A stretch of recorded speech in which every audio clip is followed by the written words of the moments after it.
ముఖ్యమంత్రి అమ్ముడు పోతారా? నెలకొక్కడికి 450 కోట్లు కావాలి. ఎడికి వెళ్ళొస్తాడే? బడ్జెట్ లెక్క ఏడున్నదా? లెక్కలు రాదా?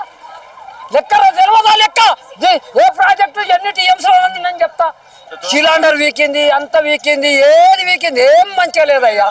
ఏ తులం బంగారం సాధ్యం అవుతుందా? ఇప్పుడు నువ్వు ఇవ్వను లగ్గాలు చేసిన వాళ్ళు ఇట్లా చూస్తారు. ఏ తులం బంగారం సాధ్యం అవుతుందా? ఇప్పుడు నువ్వు ఇవ్వను లగ్గాలు చేసిన వాళ్ళు ఇట్లా చూస్తారు. ఈ కవిత పాడతారు కుట్టబోతుంది. ఏ రేవంత్ రెడ్డి దుమ్ము వాడుకు పుచ్చుకపోయిండు. రేవంత్ రెడ్డి ఆయన ఏం చేసినా పరిపాలన మంచిగా లేదు. క్వింటల్కు 500 అన్నాడు, కవిసేలు చేసేవాడు 12,000 అన్నాడు, కౌలుదారుకు 15,000 అన్నాడు, తులం బంగారం అన్నాడు, 4,000 పింఛన్ అన్నాడు, ఆడళ్లకు కూటీలు అన్నాడు, 2,500 అన్నాడు, రుణమాఫీ అన్నాడు, రైతు బంధు 15,000 అన్నాడు, 4,000 పింఛన్ వికలాంగులకు 6,000 అన్నాడు. అన్ని తుంగలు కొట్టిండు, బోకర్ గాడు పోడినట్టు పోల్చిండు.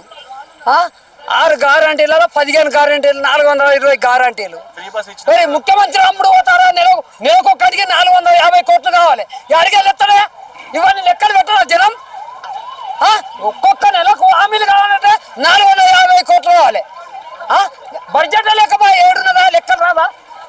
లెక్క తెలియదా? లెక్క ఏ ప్రాజెక్టు ఎన్ని టీఎంసీ నేను చెప్తా. శ్రీశైలం ప్రాజెక్టు ఏదో 215 టీఎంసీలు. అది టోటల్ చేసి చెప్పండి రేవంత్ రెడ్డికి. అది 10,75,000 ఎకరాల వాటర్ టోటల్ చేసి చెప్పను ఆ ముఖ్యమంత్రిని. ఏ ఫ్రీ బస్ ఎందుకయ్యా? ఫ్రీ బస్ ఎందుకయ్యా? ఫ్రీ బస్ ఏం అవసరం లేదు. అది వట్టిగా ఫెయిల్ అయింది. ఒక్క కరెంటు మెల్లగా అది కొద్ది సిలిండర్ వీకింది, అంత వీకింది, ఏది వీకింది, ఏం మంచిగా లేదయ్యా. ఏ తులం బంగారం సాధ్యం అవుతుందా? ఇప్పుడు నువ్వు ఇవ్వను లగ్గాలు చేసిన వాళ్ళు ఇట్లా చూస్తారు. దేని వరకు ఇట్టే ఇస్తలేడు. 1000 గురక పాఠశాలలో పురుగులు కొడుతున్నాయి కానీ చూసుకోమని విద్యాశాఖ మంత్రి దగ్గర పెట్టుకున్నాడు, ఐటీ శాఖ మంత్రి దగ్గర పెట్టుకున్నాడు, పోలీస్ శాఖ దగ్గర పెట్టుకున్నాడు.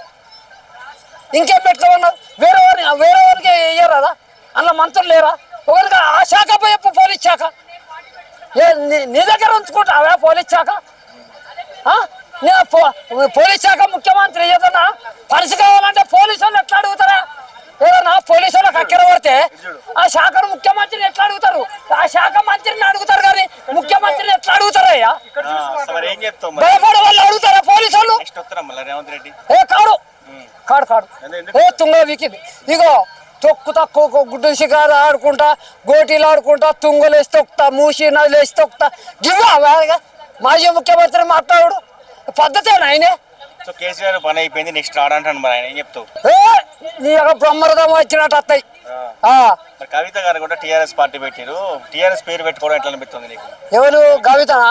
ఏ తుంగర పోతుంది, చెరిమెల్ది, దేవేందర్ గౌడ్, తీర్మార్మల్ అన్నది, విజయశాంతిది తుంగర పోతుంది. ఇవన్నీ పార్టీలకు అంతే.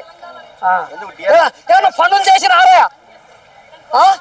10 ఏళ్ళకు ఆర్బీఐ సెంటర్ నివేదిక ఇచ్చింది. ఆర్బీఐ సెంటర్ గవర్నర్ నివేదిక ఇచ్చింది అంతా 3,30,000 కోట్లు. 3,30,000 కోట్లు, 3,30,000. ఈ బోకర్ ఏం చెప్తాడు? 7 లక్షల కోట్లు, 7 లక్షల కోట్లు, 7 లక్షల కోట్లు చేసి ఎట్లా చేసిన? 3,30,000 కోట్లే. ఇది జనం పాడుగా నమ్మిరి. ఈ గ్యారంటీలు ఇది ఈ 2 నెలల తరగా 3 లక్షల కోట్లు అప్పు చేసిండు. ఇది మొత్తం తెలుసు. ఇక లంక బిద్దలు ఉన్నాయనుకున్నా, కూరడు కుండలు ఉన్నాయనుకున్నానా అని అంటాడా ముఖ్యమంత్రి? ఎవరన్నా కాళేశ్వరం పేరు చెప్పి అవినీతి చేసిరు, డబ్బులు దొబ్బేసిరు అంటాను. కాళేశ్వరం ఆయన ఏమే 94 కోట్లే, 94,000 కోట్లే అయినాయి. దానికి 1,00,000 కోట్లు రాలే. ఇక దాన్ని ఉసుక తీసి గేట్ల కాడ మొత్తం కూల కేసీఆర్ పేరు పోవాలి, కూలదేం కాదని గేట్ల కన్నా తిత్తందా ఉసుక. మీ మీడియా పోతేందా? మీరు ఓ మీడియా గేట్ల కాదు సుందిల్లా అన్నారం పోతేందా? దొరకబడితే సుందిల్లా అన్నారం బేడగడ పోతేంది. నెక్స్ట్ ఎట్లా ఉంటుంది మరి? నెక్స్ట్ రేవంత్ రెడ్డి ఎందుకు రానంటావు? ఎన్ని సీట్లు వస్తాయి నెక్స్ట్ రేవంత్ రెడ్డికా? ఏ 10-15 అత్తేవరా కావు. నెక్స్ట్ బీఆర్ఎస్ అధికారం బీఆర్ఎస్ సీట్లు ఎక్కువ అవుతాయి. అంటే మధ్య కవిత వచ్చింది, ఈ కవిత పాడదాన్ని కుట్టబోతుంది.